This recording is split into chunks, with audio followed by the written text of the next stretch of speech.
Всем моим подписчикам и зрителям привет, салам, меня зовут Артем, и вы находитесь на моем канале о путешествиях и не только. А я нахожусь в Алмате, и в этом блоге я покажу, как живут вайнахи в Казахстане, а именно в Алмате. Интересно, тогда прямо сейчас подписывайтесь на мой канал, бейте в колокол, чтобы не пропускать мои следующие влоги, а также прямые эфиры. Конечно же, ставьте лайки, пишите ваши комментарии. Если вы хотите поддержать мой канал в развитии, то вся информация внизу в описании под этим видео. Ну и самое главное, никуда не уходите, будет интересно, не мотайте. Поехали! В феврале 1944 года ингушей и чеченцев выслали, депортировали, так правильно говорить, на земли Средней Азии, а именно в Казахстан. В Северный Казахстан. Там, где холод, потому что надеялись, что они там все умрут от болезней, от холода, но вот Бог не дал им умереть. И, конечно же, большинство вайнахов, ингушей и чеченцев перебрались в Алматы, потому что здесь, видите, какой климат? Он очень теплый и мягкий, прям как почти в Краснодаре. А вот в Нур-Султане и, например, в Кокшетау климат более суровый.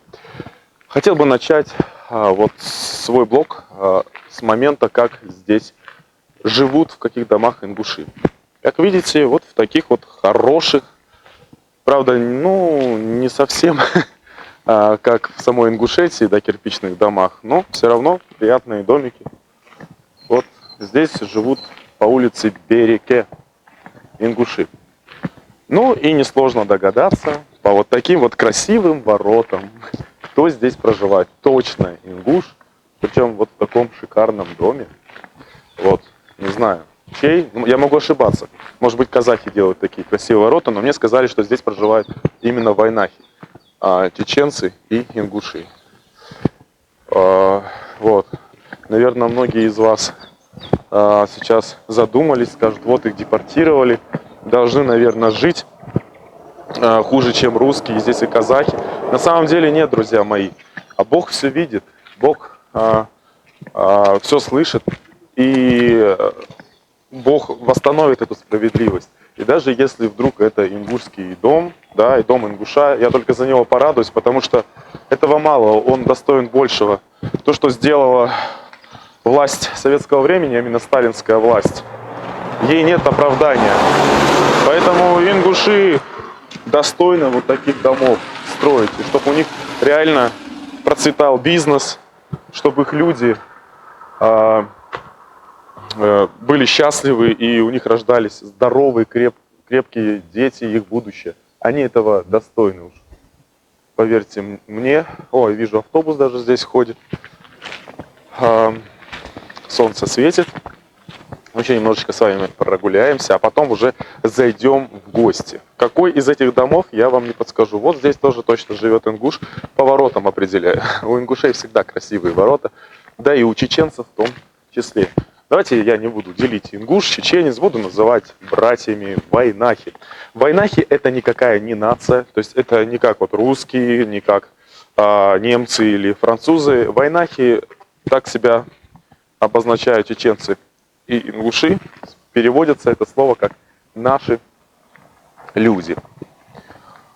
Видите, даже местами здесь лежит снег. Снег здесь бывает. И буквально я в понедельник отсюда уже улетаю в Астану. На сегодняшний день уже в Нур-Султан. И здесь будет дождь, погода испортится. И все. Да, зима опять сюда придет. Я из Краснодара сюда солнце привез. Теперь солнце повезу дальше по другим городам. Конечно же, я покажу, как вайнахи, ингуши и чеченцы проживают в других городах Казахстана. Буду говорить много про историю.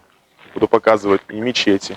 Буду показывать какие-то, возможно, вот как культурный ингушский центр, да. Я уже просто запутался, я сплю по 2-3 часа. Ингушский культурный центр, так будет правильно. Видите? Двери открыты. Наверное, здесь тоже проживает либо чеченец, либо ингуш, вайнах, 100%. Потому что ингуши и чеченцы двери никогда не закрывают. Они всегда ждут в гости. Ну, вот этот дом странный, такого небесного цвета.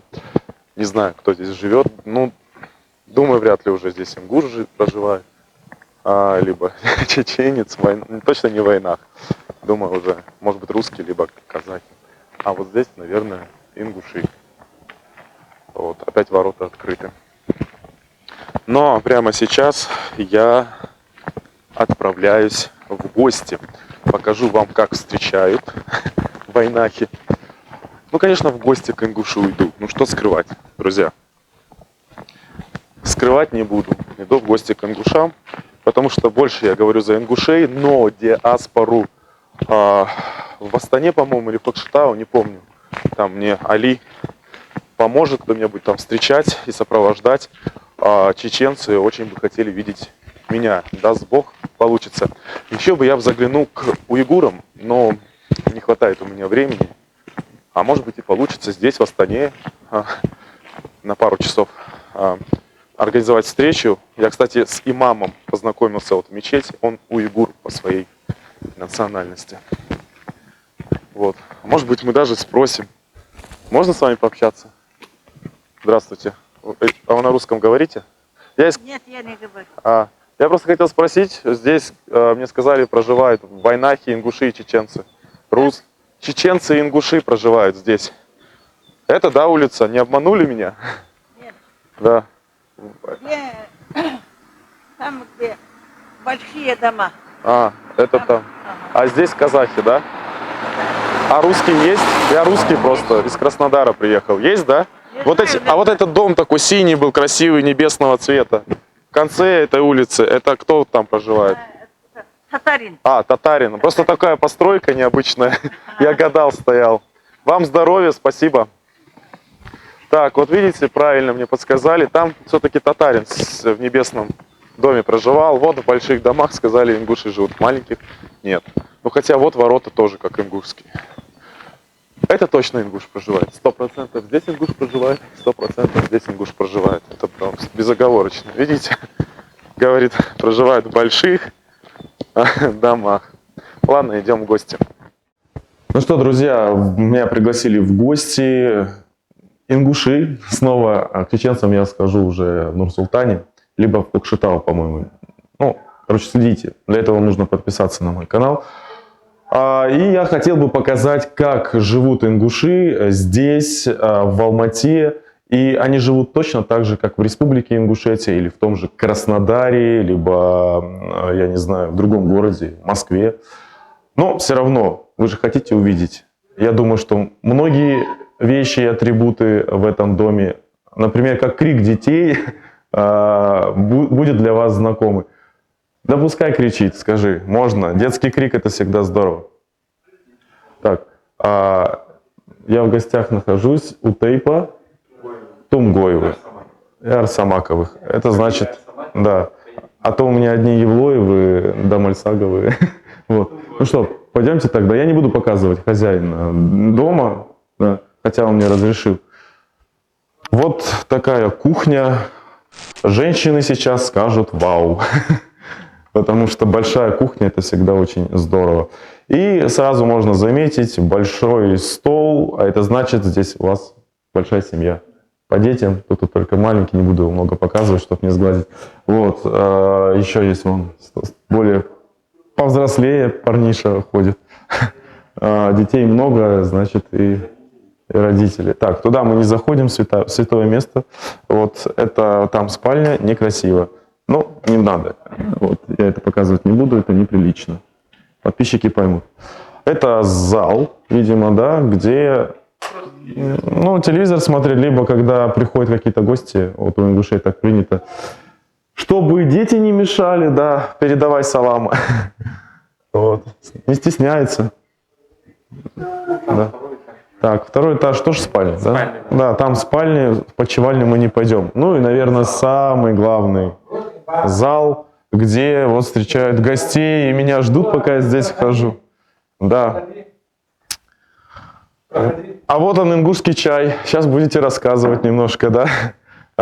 У ингушей всегда, вот у русских так особо не принято. Такой стол — это на какой-то праздник особенный, день рождения, Новый год встречать, либо когда ну, кто-то прям серьезно приезжает. А вот у ингуша, неважно, ты блогер или ты простой, или президент, а ингушский чай, я его так называю, он будет для всех одинаков, вы не делите людей, ну, по уровню, там, по социальному. Это не важно. Вот я сегодня с ребятами тоже ингушами, это ваши братья по вере и по крови, вот как встречаете, очень здорово. Расскажите так вкратце, как вам здесь живется. Давайте, Да, я сейчас... Разговаривать спокойно. Можно только мне сбоку сесть? Вот а не- сюда проходите, садитесь. Хорошо. Ладно, спорить не буду. У ингушей просто еще есть такая традиция. Никогда вы не увидите сына, сидящим рядом с вами, да? Нельзя. И детям тоже нельзя. Обычно мальчики обслуживают. У нас обычно, значит, сын с отцом не садится. Да. Соответственно, это так и должно быть. Сын должен стоять, обслуживать гостей. И, ну, дети тоже. Дети мешают гостям. Ребенок будет лезть. И, конечно, я своего внука люблю, но тем не менее он будет лезть и мешать. Естественно, гость не получит должного внимания. У ингушей даже, когда я был маленький, когда не было вот таких домов, если даже 2 комнаты есть, одна из них была рассчитана для гостей. Тогда такой еды не было.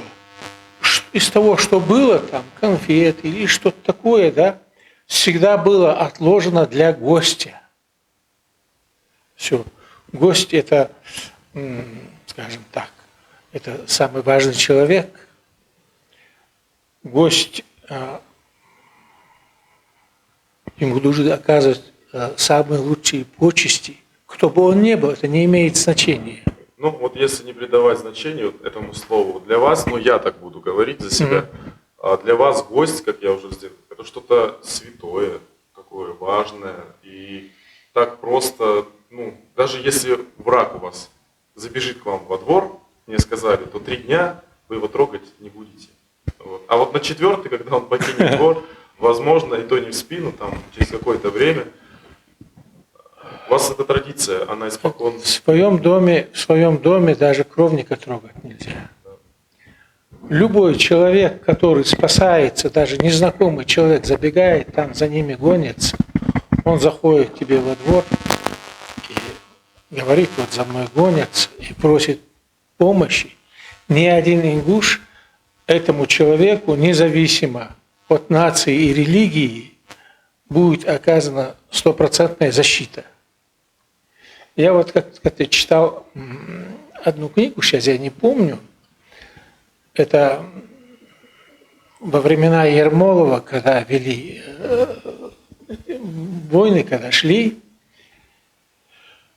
И, значит, по-моему, это было в книге Идриса Базоркина «Из 7 веков». Ну и в горы поднялись солдаты и заночевали, ночуют в одной из башен. Приняли их. А молодой солдат никак не может уснуть. Старые, тогда же лет по 25 служили, старые у него спрашивают, ты что не спишь? Он говорит, да ты что, вон, видишь, сидит он с кинжалом, с ружьем, я усну, а вдруг он меня зарежет? И тот старый ему говорит, солдат, это он, говорит, тебя охраняет, говорит, тебя и меня охраняет. Это, говорит, на сегодняшний день, говорит, в гостях самое безопасное место, где ты можешь спать. А если он тебя хочет убить, он тебя убьет в другом месте, но не здесь. Вот, поэтому это всегда у ингушей было. Оно и сейчас сохраняется. Ингуши – маленькая нация, маленький народ. Если мы сегодня начнем терять свои обычаи, свои традиции, свои адаты забывать, вот, забывать свою религию, мы просто растворимся. Когда в 1944 году нас высылали, ингушей всего было 93 тысячи человек. В первые 3 года 45% из них умерли. 45% из них умерли. И сейчас, слава Богу, но тем не менее, нас все равно мало. Поэтому мы свои обычаи, свои традиции берегем и стараемся их, понимаете, передать, говорить. Говорить, я вот своим внукам говорю про своего отца, про своего деда, про своего прадеда. Потому что я слышал, отец рассказывал, бабушка рассказывала, чтобы они вот с этим, с прошлым были связаны. Вот мой младший внук, его звать Исаак. Мой дед был Исаак. 880 года. Значит, получается, вот этого моего внука, которому сегодня исполняется, кстати, 2 годика, тот Исаак будет прапрадед. Между ними получается 140 лет. 140 лет. И этот пацаненок, когда вырастет, он будет знать, в честь кого его назвали. И эта связь, такая вот неразрываемая связь, для того, чтобы вот это младшее поколение знало, он поневоле уже будет интересоваться, какой он был, когда подрастет, чем он занимался, что он делал, как он жил, где он жил. Это же нормально. Если этого не будет, то это дерево без корней. И поэтому мы, ингуши, это, скажем, вот такие большие нации, вот как русские, они могут себе позволить дать эту слабинку. Да, это большая нация. Нет. Они могут себе это позволить, а мы не можем себе этого позволить. Мы не можем себе этого позволить. Так, прежде чем я кое-что еще спрошу, Али, а там красный огонек и синенький горит же? Да, все хорошо. Смотрите еще. Вот вы меня посадили вот как во главе стола. Обычно во главе стола у русских сидит глава семейства. Если вы приходите в семью, это сразу заметно. И вот просто объясните для моих подписчиков, вон выход, дверь. Почему вы, гости, всегда, даже в кафе, если ингушском и так далее, ну, вот меня-то знают, там, например, Михаил Базоркин, кстати, вот тоже у него, получается, дедушка был Базоркин, вы знаете, да? Ну да. Писатель. Идрис Базоркин. Да, Идрис. И его, получается, кафе, которое он открыл, чайную в Арамхи, меня также посадили в самый дальний угол от выхода и входа. Вот почему вы это делаете? Объясните. Ну, как вы говорили, это идет от того, что гость – это самый почетный человек.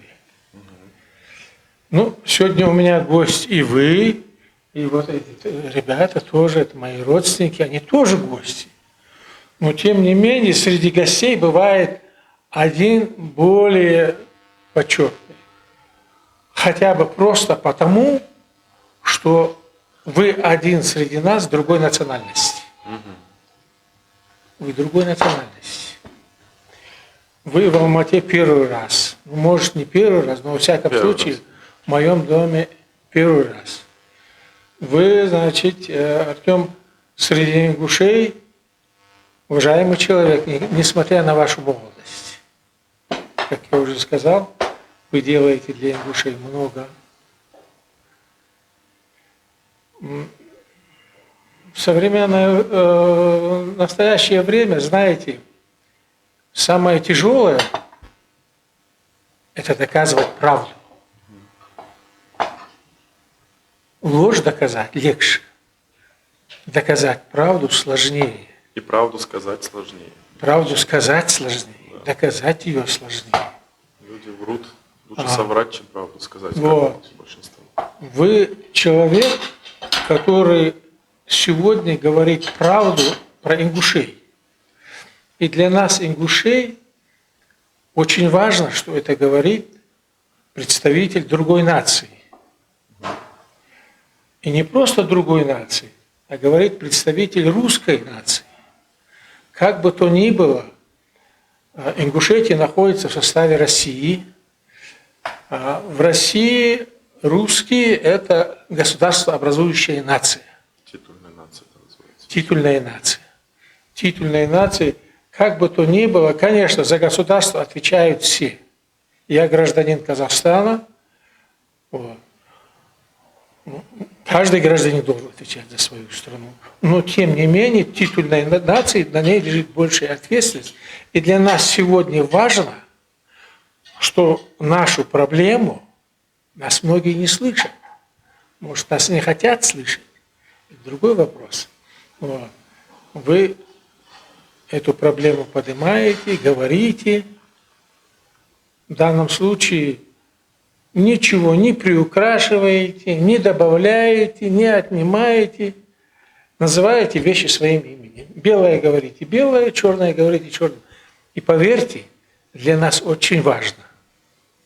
Потому что вот вся наша история, начиная со времен нашествия монголов,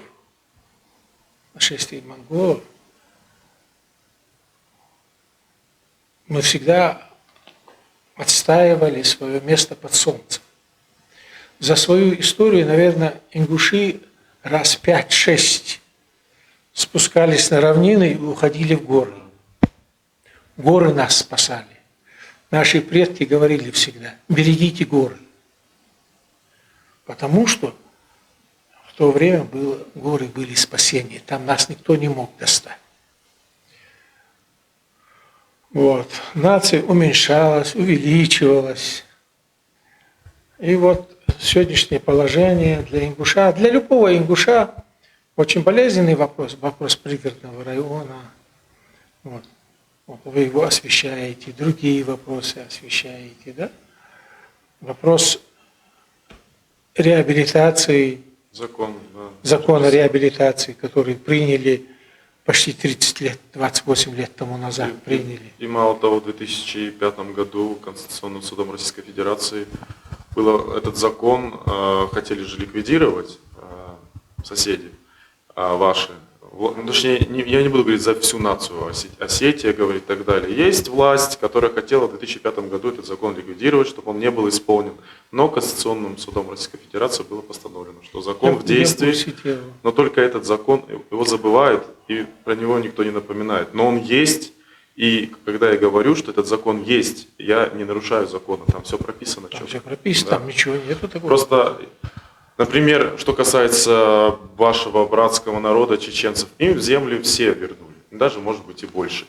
А вам пригородный район так и не вернули. Вот почему. Вы, наверное, единственный из кавказских народов, наверное, Адыгея, но это все-таки дальше еще в истории, а если брать современную историю, сегодняшнюю, а все-таки 44-й год, прошлое, это было совсем недавно. Адыгея уходит туда и в те времена еще. Это в те времена мы не рассматриваем, мы смотрим вот ближайшее. 9 мая мы празднуем каждый год, вот, салютуем и так далее. Хотелось бы, чтобы та грязная политика, которая велась, да, я очень много говорю за это, как-то нужно исправить ситуацию, зная, что вы сейчас только что подчеркнули.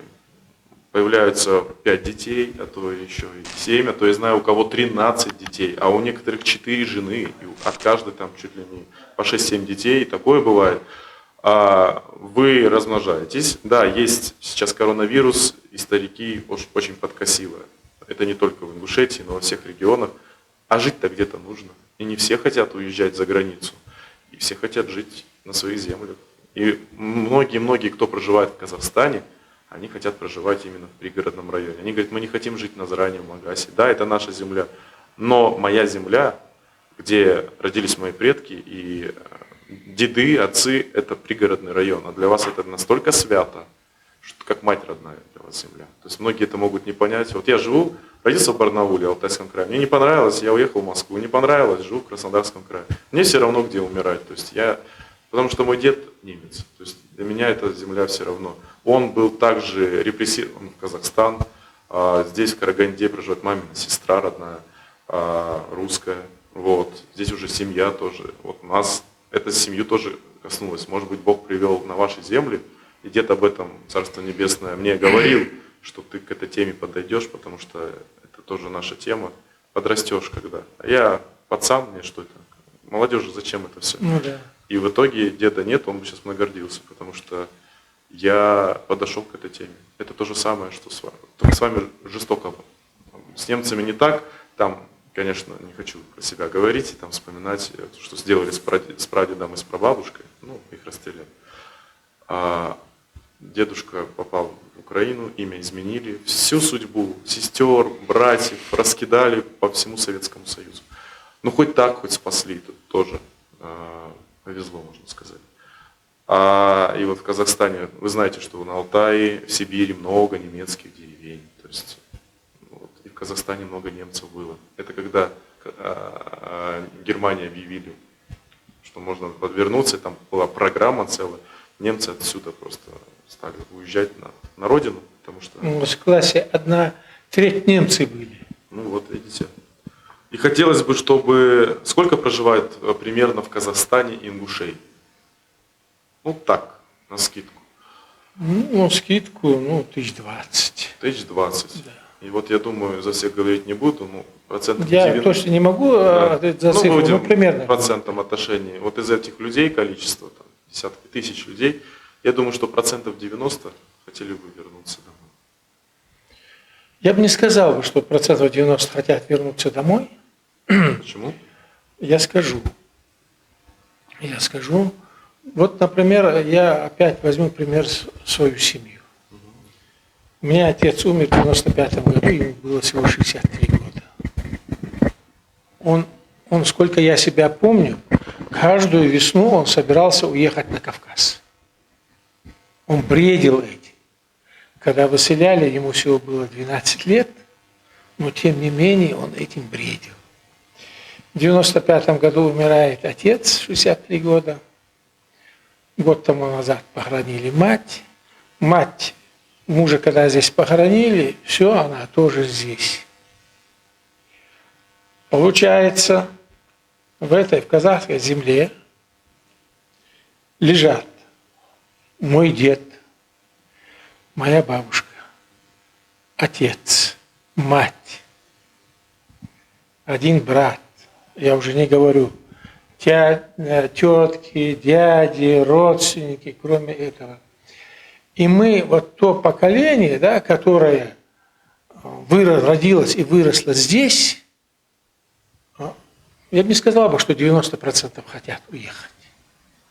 Вот, например, я не стремлюсь уехать в Ингушетию. Ну, это родина моих предков, это моя историческая родина. И я вот некоторую несправедливость, которая творится с ингушами, если она мне приходит ночью в голову, я до утра теряю сон. Я очень за это болею. Кстати, мой отец получил 2 удара. Он с сердцем заболел. Первый удар был 92 год, геноцид ингушей. Второй это был удар Первая Чеченская война. Ну, конечно, мы все знаем, человек умирает тогда, он живет столько, сколько ему Аллах отвел. Но, тем не менее, вот эти 2 удара его скосили. Я помню, когда младшая моя сестренка замуж уходила, он не стал делать грандиозную свадьбу. Он говорит, там люди гибнут, а я здесь веселиться буду. И не стал этого делать. Вот он стремился на Кавказ. Сейчас, да, жители пригородного района, которые выслали, 40 с лишним процентов, когда выселяли, это были жители пригородного района. Вот. Земли, ингушские земли, вот это вот, вся военно-грузинская дорога, это ингушские земли. Переход Ларс, это ингушские земли. Правый берег Терека – это ингушские земли. Мы не будем уже туда дальше заглядывать. Это вот буквально то, что произошло 150 лет тому назад, это на памяти у стариков. Вот. И, конечно, нам тяжело это вот представишь, вспомнишь, и сон теряешь. И с этого пригодного людей, которые выслали сюда, они бы хотели бы многие уехать, особенно старшее поколение. Многие хотят и молодые уехать. Но многие, я бы сказал бы, да, например, вот моя семья, у нас нет вот стремления туда вот ехать. А в гости? А? В гости. В гости ездить. У меня там 3 родные сестры. Со стороны отца, со стороны матери. Все родственники там живут. Я последний раз в 2015 году там был. Периодически ездим мы. Жена так вообще она каждый год ездит, только в этом году не поехала из-за пандемии. Вот. Это моя историческая родина, я ее люблю, я за нее болею. Я про эту историческую родину своим внукам вбиваю, чтобы они знали, где их корни. Но сегодня, когда нам было тяжело, это казахская земля, эти казахи, и вот в этом разговоре не упомянуть это я не могу. Казахи, когда мы сюда ехали, говорили, едут людоеды. Говорили, едут людоеды. А когда люди сюда приехали, ну, естественно, начали умирать люди, хоронить. И, соответственно, тут мулла, тут читают Коран. И когда эти местные жители, казахи, увидели вот это все, и они начали приходить и помогать нам, ингушам. Ингуши в основном свои попали, это в северные области. Самые тяжелые – это Кустанай, это Кокчетав, это Павлодар, это Акмолинская область, это Карагандинская область. Вот. Самые, где зима длится почти полгода. И казахи здесь нас приняли как своих братьев. Сегодня я считаю, земля казахская, вопросов нету. Но это казахская земля, это наша мать. Она нас родила. На этой земле мы воспитались. На этой земле появились наши дети, наши внуки. Мы здесь живем, получаем образование, работаем. Вот. Поэтому нет такого стремления уезжать. И вот казахскому народу сегодня, и мне хотелось бы, чтобы вот это вот, да, там в России, когда будете говорить, чтобы это знали, что вот Что казахи... нельзя забывать добро. Конечно. Нельзя забывать добро, то добро, которое они нам сделали, нельзя забывать. Ну, люди есть люди, там среди всех есть, идиоты есть, дураки есть, сволочи есть. Ну, в общем, нация – золотая нация. И поэтому, и почему не хотим уезжать, не хотелось бы сегодня уезжать, потому что мы тут уже привыкли, мы тут уже пустили корни свои. Понимаете? Поэтому срываться, ехать туда – это не те времена, которые, когда раньше с одного места в другое место надо было месяц ехать. Если я хочу поехать, на самолет билет взял, пандемия сегодня-завтра все равно кончится. На самолет билет взял, 4-5 часов ты дома. Побыл у родственников, посмотрел, пообщался, посмотрел на свои земли, прошелся по улицам, по которым ходил твой дед, твой прадед, посмотрел, вдохнул этот воздух и приехал. Это нормально. Ну вот на этой ноте хорошей, позитивной я бы хотел закончить, потому что нам принесли берг, и он стынет, и сейчас вообще здесь все стынет. Холодное это не горячее, это горячее, как говорится, и сырым не бывает, и холодным, а здесь уже... Вообще это я должен был сказать, хозяин должен был сказать. Ну, потому что мы можем с вами долго говорить. А сейчас Алин нам так пробежится, вы расскажете про свое традиционное блюдо, потому что у ингуша на столе, как и у чеченцев, всегда будет мясо. Мясо разное.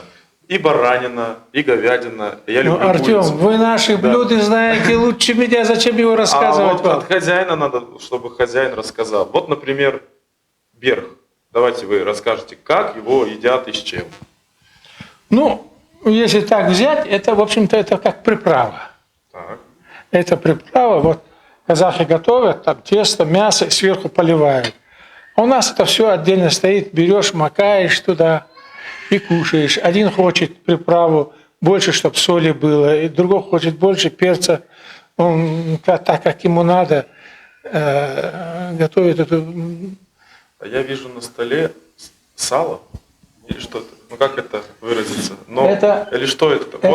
Нет, вот еще левее. Вот это что такое? Просто издалека. Да. Это казахское.